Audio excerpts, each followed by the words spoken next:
الحمد لله رب العالمين، والصلاة والسلام على سيد الأنبياء والمرسلين وعلى آله وأصحابه وأزواجه وذرياته وأهل بيته أجمعين، أما بعد، فأعوذ بالله من الشيطان الرجيم.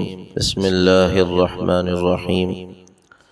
الحمد لله رب العالمين الرحمن الرحيم مالك يوم الدين، إياك نعبد وإياك نستعين، اهدنا الصراط المستقيم، صراط الذين أنعمت عليهم غير المغضوب عليهم ولا الضالين، آمین. صدق اللہ العظیم. میرے محترم دوستوں، بزرگوں، عزیز دینی ایمانی بھائیوں اور میری ماں اور بہنوں، سورۃ الفاتحہ قرآن پاک کی ترتیب کے اعتبار سے پہلی سورت ہے اور عظمت و فضیلت کے اعتبار سے ایک بہت جاندار، عجیب و غریب اپنے اندر فضائل رکھنے والی سورت ہے. بعض مفسرین کا یہاں تک اس سورت سے متعلق کہنا ہے کہ سورہ فاتحہ سارے قرآن پاک کی گویا خلاصہ، سارے قرآن پاک کا خلاصہ ہے. اس سورت کے بہت سارے نام تفسیر میں لکھے گئے ہیں. اس سورت کا ایک نام فاتحہ ہے کیونکہ قرآن اسی سے شروع ہوتا ہے. اس کا نام ام الکتاب ہے، ام القرآن ہے، سبع مثانی ہے. اس کا نام سورۃ الحمد ہے، سورۃ الصلاح ہے، سورۃ الشفا ہے، سورۃ الرقیہ ہے، سورۃ اساس القرآن ہے. اس کا نام واقعہ ہے، کافیہ ہے، سورۃ الکنز ہے، سورۃ السؤال ہے، سورۃ الشکر ہے، سورۃ الدعا ہے. بہت ساری تفسیروں میں اس کے نام 14 سے زائد نام سورہ فاتحہ کے موجود ہیں اور عجیب و غریب فضائل اس سورۃ پاک کے روایتوں میں حضور اکرم صلی اللہ علیہ وسلم نے بیان فرمائے. صحیح بخاری میں حضور اکرم صلی اللہ علیہ وسلم کا ایک واقعہ منقول ہے. حضرت ابو سعید خدری رضی اللہ تعالیٰ عنہ فرماتے ہیں کہ میں نماز پڑھ رہا تھا، حضور اکرم صلی اللہ علیہ وسلم نے مجھے بلایا. میں نماز میں ہونے کی وجہ سے میں نے جواب نہیں دیا. پھر جب نماز سے فارغ ہوا تو حضور کے پاس آیا. اللہ کے نبی صلی اللہ علیہ وسلم نے فرمایا کہ تم نے جواب کیوں نہ دیا؟ میں نے کہا کہ حضور میں نماز پڑھ رہا تھا. اللہ کے نبی صلی اللہ علیہ وسلم نے فرمایا کیا تم نے اللہ کا کلام نہیں پڑھا؟ استجیبوا للہ والرسول، کہ چاہے جس حال میں ہو اللہ اس کا رسول جب بلائے تو جواب دینا. پھر فرمایا کہ ابو سعید، مسجد سے جانے سے پہلے تمہیں بتاؤں گا کہ قرآن کی سب سے بڑی سورت کون سی ہے. حضرت ابو سعید رضی اللہ تعالیٰ عنہ فرماتے ہیں کہ حضور اس کے بعد بات چیت میں لگ گئے، اٹھ کر جانے لگے تو میں نے یاد دلایا. اللہ کے نبی صلی اللہ علیہ وسلم نے فرمایا کہ وہ سورہ فاتحہ ہے. موطا امام مالک میں روایت ہے کہ اللہ کے نبی صلی اللہ علیہ وسلم نے فرمایا تھا، خدا کی قسم سورہ فاتحہ کے مثل نہ تورات میں اتری ہے، نہ انجیل میں اتری ہے، نہ زبور میں اتری ہے. صحیح بخاری ہی کے اندر ایک اور روایت اس سورت کی عظمت و فضیلت سے متعلق ملتی ہے. حضرت ابو سعید خدری رضی اللہ تعالیٰ عنہ فرماتے ہیں کہ ہم ایک مرتبہ سفر میں تھے. راستے میں ایک گاؤں اور ایک شہر کے باہر ہمارا پڑاؤ ہوا. اتنے میں ہم نے دیکھا کہ ایک لونڈی ہے وہ دوڑتی ہوئی آئی ہے اور آ کر اس نے کہا کہ ہمارے سردار کو کسی زہریلے جانور نے کاٹ لیا ہے، لہذا تم میں کا کوئی آئے اور اس پر کوئی دم کر دے تاکہ اسے صحت ہو جائے۔ ابو سعید خدری رضی اللہ تعالیٰ عنہ خود گئے اور سورہ فاتحہ دم کیا، اللہ کا کرنا ہوا کہ اس کو صحت ہو گئی۔ اس پر ان لوگوں نے انہیں 30 بکریاں اور بہت سارا دودھ اس کے عوض میں دیا۔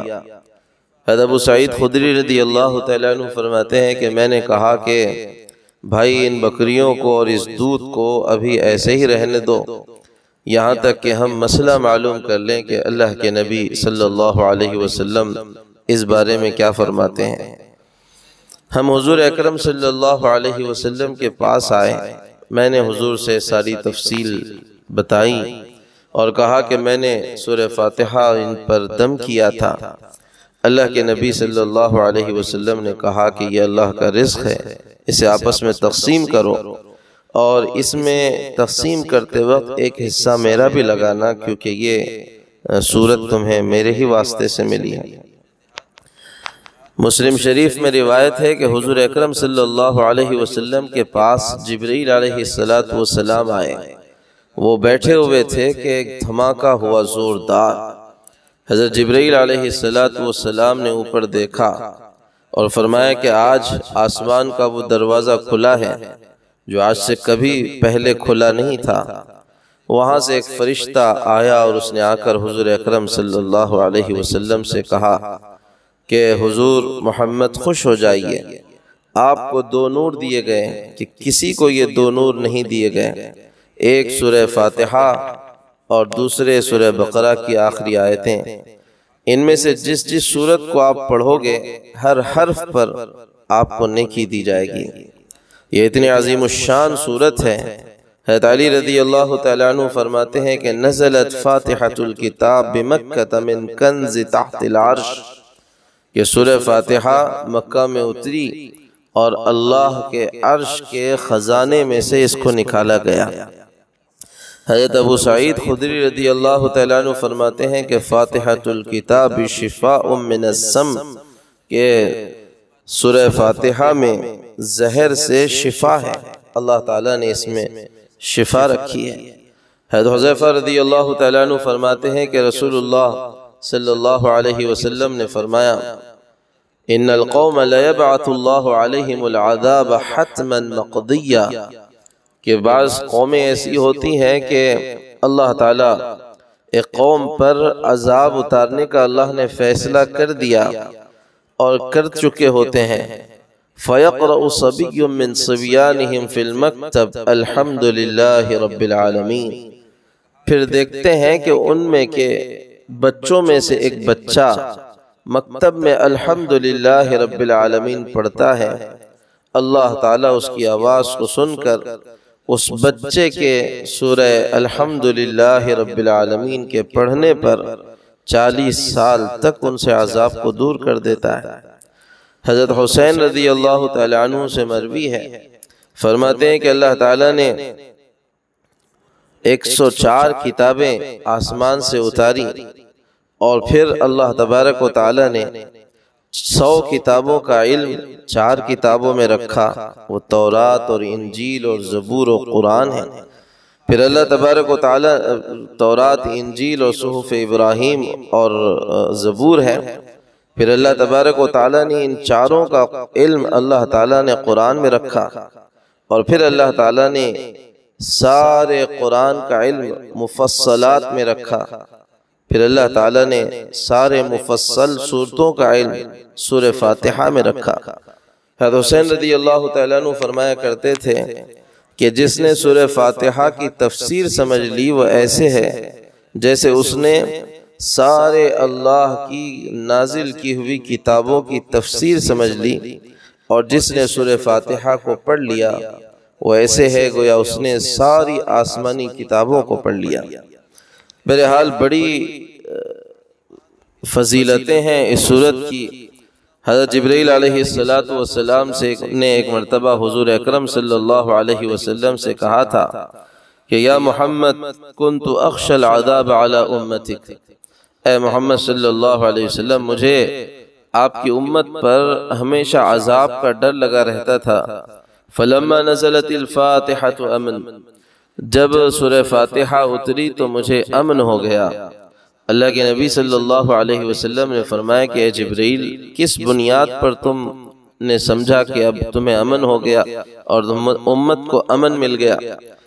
اللہ کے نبی، اللہ کے فرشتے حضرت جبرائیل علیہ السلام نے کہا کہ اللہ تعالیٰ نے اپنے کلام میں کہا ہے وَإِنَّ جَهَنَّمَ لَمَوْعِدُهُمْ أَجْمَعِينَ لَهَا 7 أَبْوَابٍ، کہ جہنم کے 7 دروازے ہیں، اور اللہ تبارک و تعالیٰ نے سورہ فاتحہ کی بھی 7 آیتیں رکھی ہیں، پس جو ان میں کی ایک آیت کو پڑھے گا وہ ایک آیت ان دروازوں سے بچنے کا ذریعہ بن جائے گی آپ کی امت کے لیے۔ فَتَمُرُّ أُمَّتَكَ عَلَيْهَا سَالِمِينَ، پس آپ کی امت جہنم کے اوپر سے اور پل صراط پر سے صحیح و سالم گزر جائے گی۔ اس سورت کی ابتدا اللہ تبارک و تعالی نے الحمدللہ رب العالمین سے کی ہے۔ الحمدللہ ایک عظیم الشان دعا ہے، اللہ کا شکر ہے۔ الحمدللہ ایک عظیم الشان اللہ کی طرف سے ملی ہوئی نعمت ہے۔ الحمدللہ پہلا کلمہ ہے جو حضرت آدم علیہ السلام کی زبان سے نکلا۔ یہ روایت آتی ہے، روایتوں میں آتا ہے کہ حضرت آدم علیہ السلام جب ان کے جسم میں روح پھونکی گئی تو انہیں چھینک آئی، اور پہلا جملہ ان کی زبان سے جو نکلا وہ الحمدللہ تھا۔ اور اللہ تبارک و تعالیٰ نے اپنے کلام میں بھی اس کو واضح کیا کہ جنتیوں کا آخری کلام جو ہوگا وہ بھی الحمدللہ ہی ہوگا۔ وَآخِرُ دَعْوَاهُمْ أَنِ الْحَمْدُ لِلَّهِ رَبِّ الْعَالَمِينَ، کہ ان کی آخری بات ہوگی کہ تمام تعریفیں اللہ ہی کے لیے ہیں۔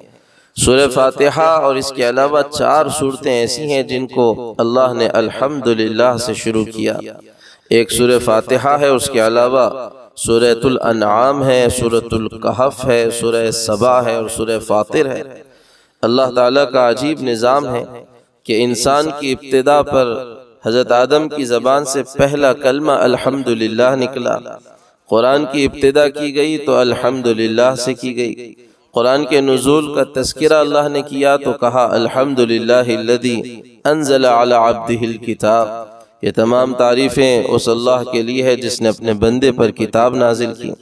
مخلوقات کی تخلیق کا اللہ نے تذکرہ کیا تو وہاں بھی الحمدللہ لایا۔ الحمدللہ الذی خلق السماوات والارض، یہ تمام تعریفیں اللہ کے لیے ہیں جس نے آسمانوں اور زمینوں کو پیدا کیا۔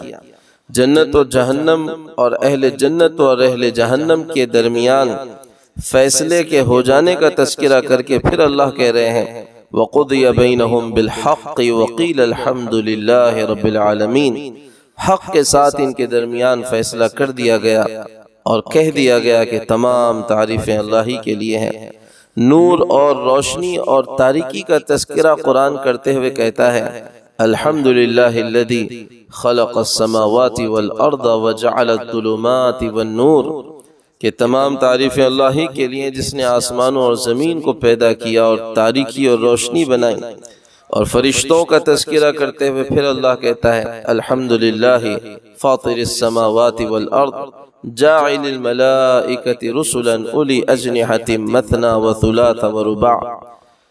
ایسے ہی روایتوں میں آتا ہے کہ کل قیامت کے دن جنتیوں کی جو سانسیں چلیں گی، اللہ تبارک و تعالی حمد و ثنا کا الہام ان پر کریں گے ایسے کہ وہ ان کی سانسوں کے ساتھ اللہ کی حمد و ثنا نکلے گی۔ اور جنتیوں کا آخری کلام بھی یہی ہوگا کہ وآخر دعواہم ان الحمد للہ رب العالمین۔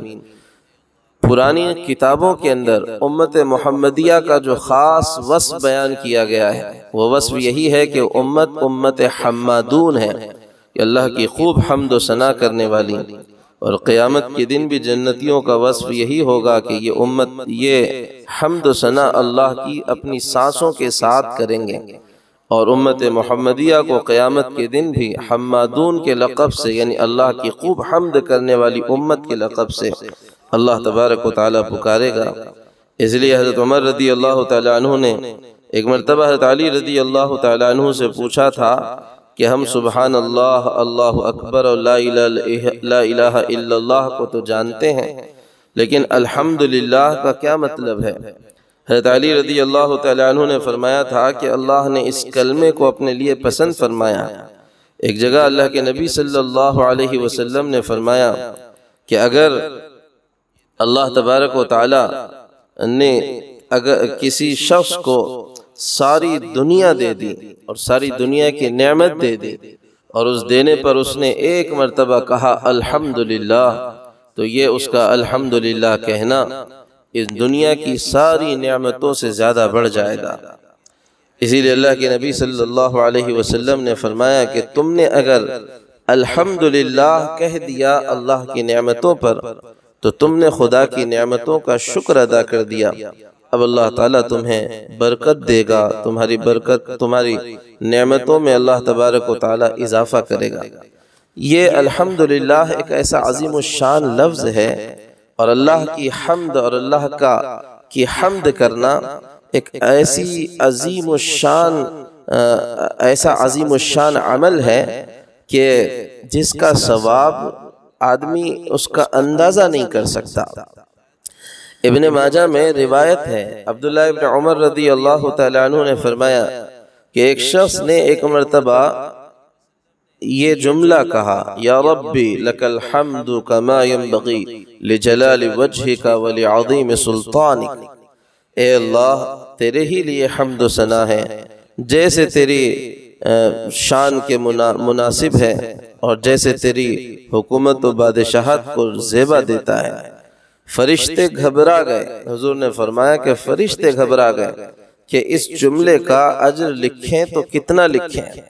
آخر اللہ تعالیٰ سے عرض کیا کہ یا اللہ، آپ کے فلاں بندے نے ایسا کلمہ آپ کی حمد کا کہا ہے کہ ہم نہیں جانتے کہ اس کا اجر کس طرح لکھیں اور ہم اس پر کیا نیکیاں اس کے لیے لکھیں۔ اللہ تبارک و تعالیٰ باوجود جاننے کے اللہ نے کہا کہ بتاؤ میرے بندے نے کیا کہا۔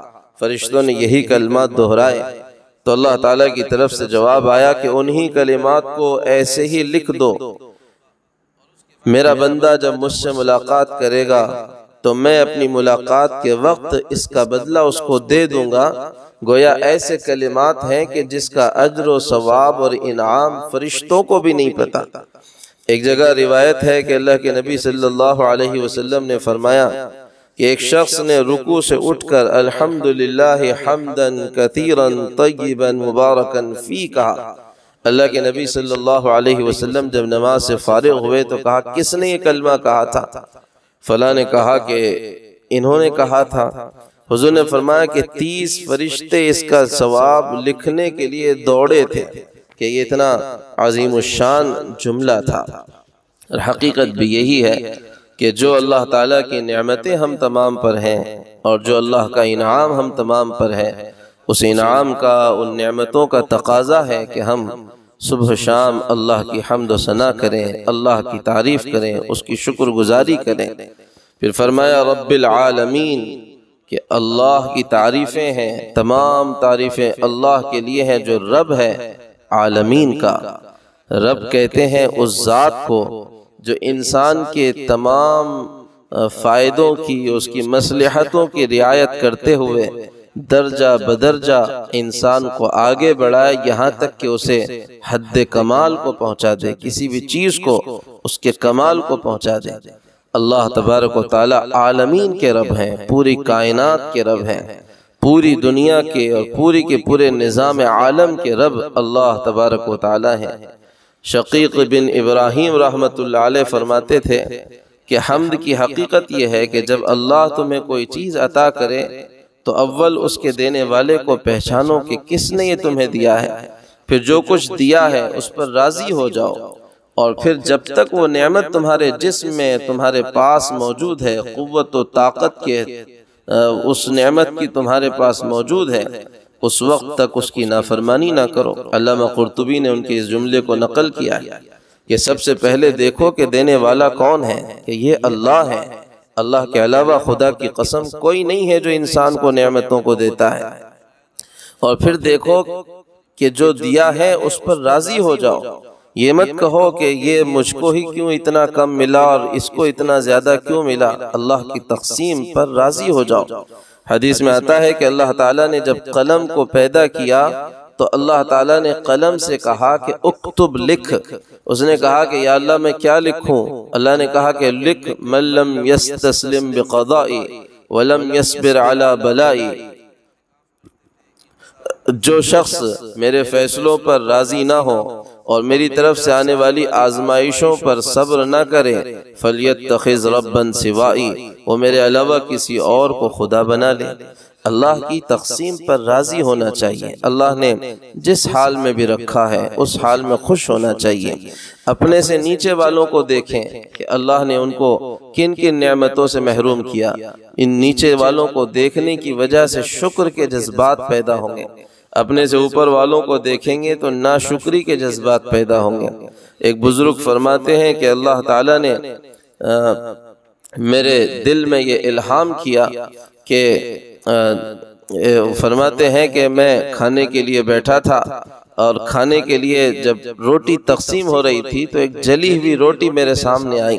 فرماتے ہیں اس وقت میرے دل میں ایک عجیب انقباض ہوا کہ جلی روٹی میرے سامنے آئی ہے، تو فوراً اللہ کی طرف سے دل میں بات آئی کہ گویا کہنے والا کہہ رہا ہے کہ یہ مت دیکھ کہ تیرے سامنے جلی ہوئی روٹی آئی ہے، بلکہ یہ یاد رکھ کہ جب رزق تقسیم ہو رہا تھا تو تیرے رب تجھے بھولا نہیں، تجھے اس نے دیا ہے۔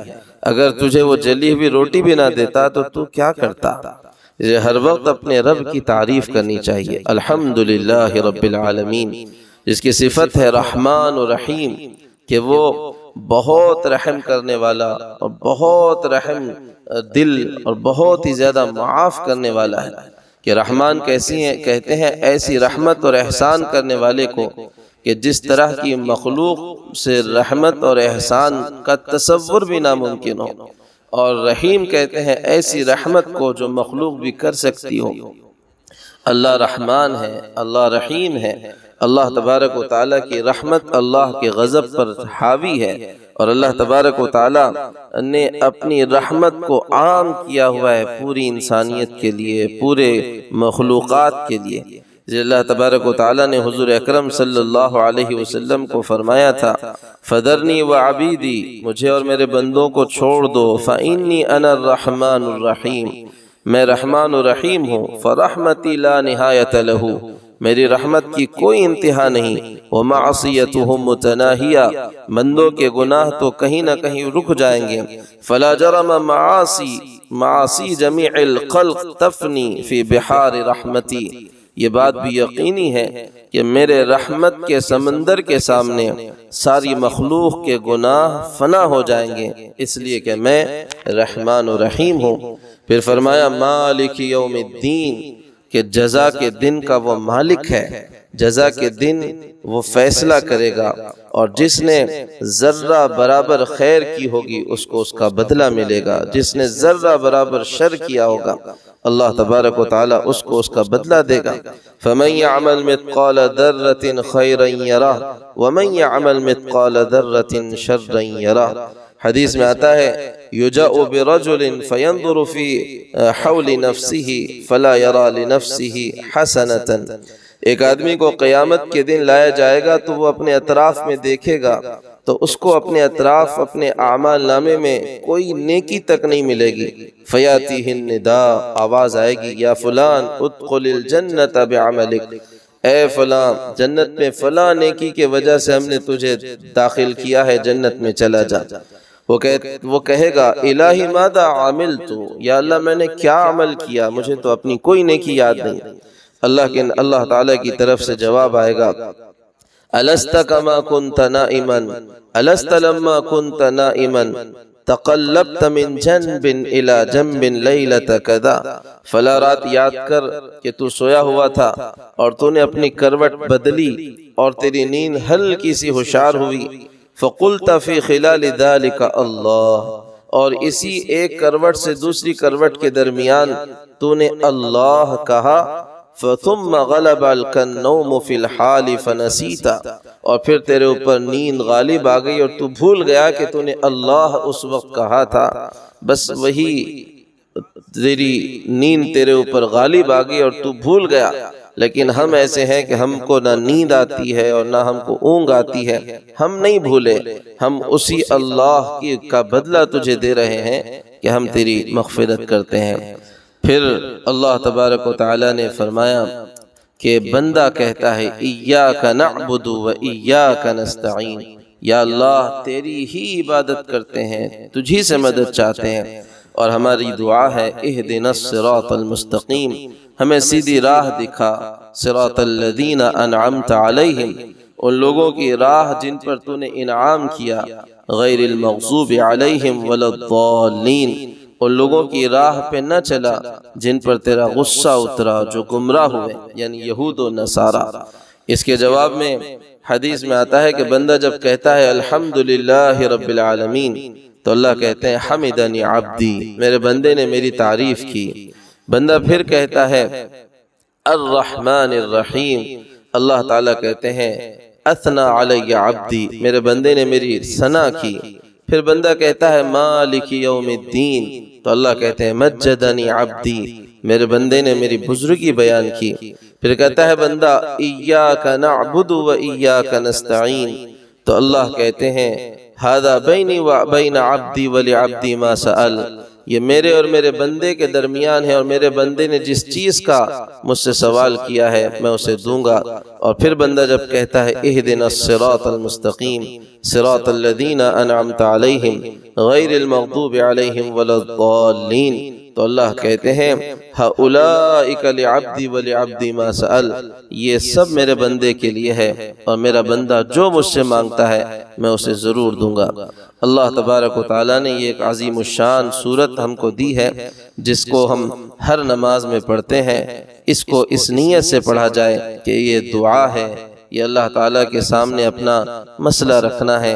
اس کے اندر اللہ تعالیٰ نے دعا بھی سکھائی ہے، اللہ کی تعریف بھی سکھائی ہے، اللہ سے مانگنا بھی ہے، اور اللہ سے ہر چھوٹی اور بڑی چیز کو مانگنا بھی چاہیے۔ اور ان کے اس صورت کے ان معانی کے استحضار کے ساتھ اپنی نمازوں میں اس کو پڑھا کریں کہ اللہ سے ہم ہدایت مانگتے ہیں اور گمراہی سے اپنی اللہ کی پناہ چاہتے ہیں۔ اللہ تعالی عمل کی توفیق عطا فرمائے۔ سبحانک اللہم و بحمدک، نشہد ان لا الہ الا انت، نستغفرک و نتوب الیک۔